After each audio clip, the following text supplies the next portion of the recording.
So, binubuo po nila yung cage ni Boss Tagig. Ang sukat po niyan ay 4 feet po yung lapad niya, 5 feet, 4 feet po yung lapad, 6 feet yung haba. Tapos 5 feet po yung taas, hindi kasama yung 2 feet na paa sa sukat. Yan, ganyan po yung pagbubuo ninyo pag po order kayo sa amin, ganyan po. Likod muna bago sidings. Tapos meron po siyang tornilyo. Ayun, tornilyo, 2 piraso. Pag magbubuo po kayo, wag muna yung hihigpitan para magpe-play pa po siya. Mga dalawa lang kayo, kaya nyo pong buuin nyo. Hawak. Siding. Ito po yung siding, sunod yung pinto. Pagka nabuo po namin yan, nare-retouch po yan, pipinturahan po. For retouching po. Yung pong pinaka-angle bar po yan, nakaibabaw po yun sa isang angle bar pa.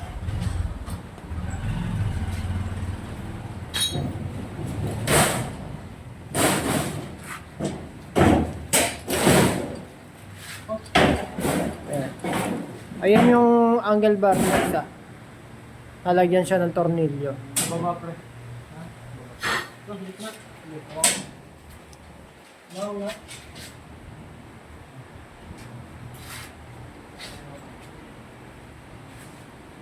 Yan po, ang steel matting pong ginamit dyan ay 1x1 na galvanize. Kahit galvanize po yan, hindi basta kinakalawang, pero pinipaint po namin para mas maganda sa tingnan. Ang tornilyo po pala niya na GIS po, number 10 po.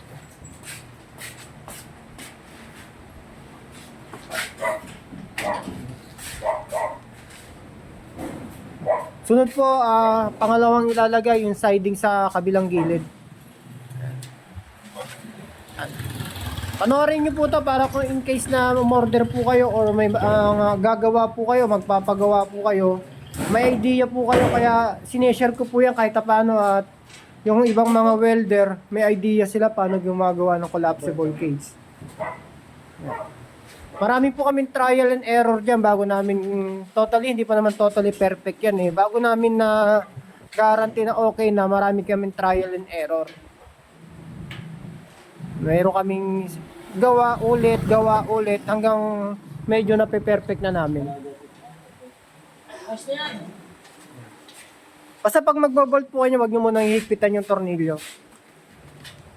Kasi pag hinigpitan nyo po yung tornilyo, hindi na siya magpe-play. Susunod yan, yung pangharap naman po. Napakabilis po buuin po niyan. Hindi po sa ganun ka-hassle buuin. Ayan na yung pangharap niya. Para nasang kasing laki ng tindahan. Malimit po kasi ng ganyang mga pigeon loop.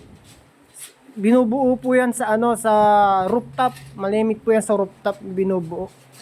Kaya malimit po talaga ang pigeon loop, laging collapsible. Hindi po kami gumagawa ng fixed assemble na pigeon loop.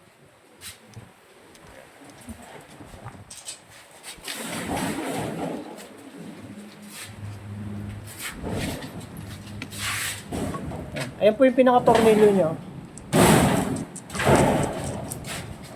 Tapos meron din po yan sa pinaka-gitna.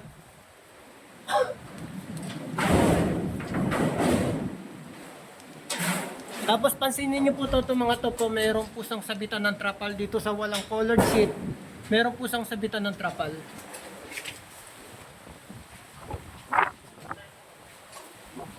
Ang sukat po ng butas po nito ay 2 feet, yung pinakabutas po na yan. Yan po yung sukat ng viewing niya. Kita nyo po yung tapak po ni Kuya, halos hindi po sa gumagalaw. Kasi po yung balagbag po ng bakal, hindi po siya madalang. Ayan, susunod po yung roof.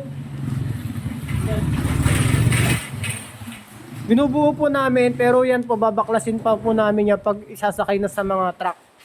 Binubuo po namin para bago namin ipadala, yung mga butas, sakto po siya, wala sang pagbabago. Kumaga, meron po kasi pag hindi pumasok yung butas, dadalhin sa customer. Siyempre magko-complain po yung customer, sabi. I-retouch pa po yung pagtapos pong buuin. Titingnan lang po ngayon. Yan. Yung tornilyo, yung bubong po niya, nakatornilyo lang din po. Titingnan po yung mga bubong niya kung pasok yung mga butas.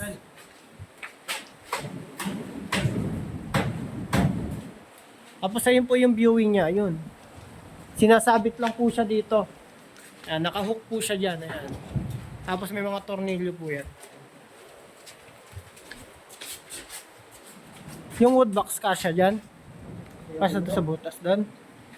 Baka hindi kasya doon yun. Kasya ba yun doon? Kasya doon?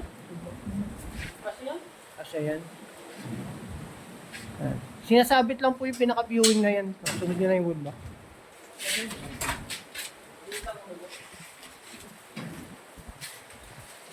Tapos ito po yung takip sa viewing. Ayun, pinakatakip sa viewing. Natatanggal din po yan in case na gusto nyo nang walang takip. May lock din naman po yan.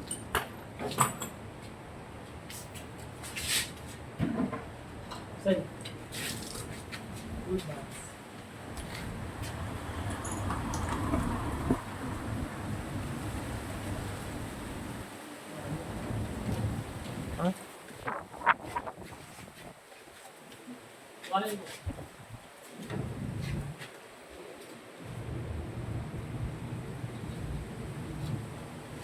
Yan muna ikabit mo, yung isang nasa taas na yan. Huwag mo muna ikabit kung ayaw. Ayan. Pabaguhin po yan mamaya pag mga ganun po.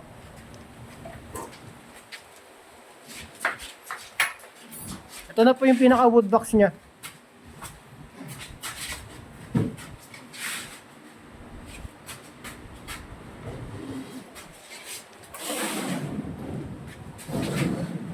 Yan. Tapos meron po yung sinasampa doon sa may sampahan po yan.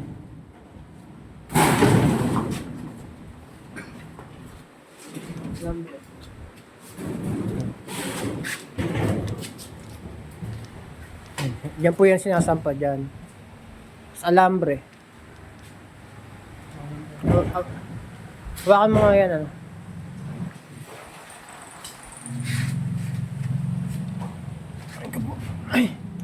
Ay, pumasok nito.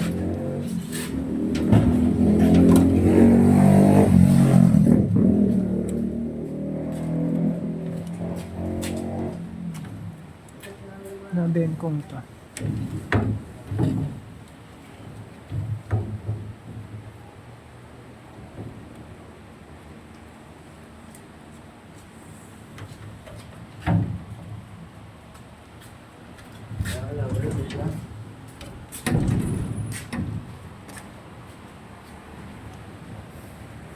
Ay. Tapos ito po yung pinaka niya. Nakaano pa yung pintura.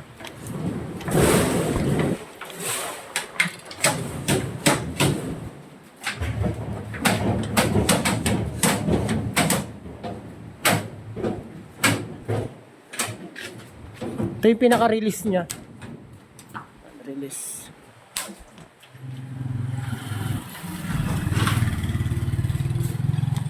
Okay na po. Ipapost ko po yan mamaya. Ayan, buo na po siya. Napakabilis po siyang buuin.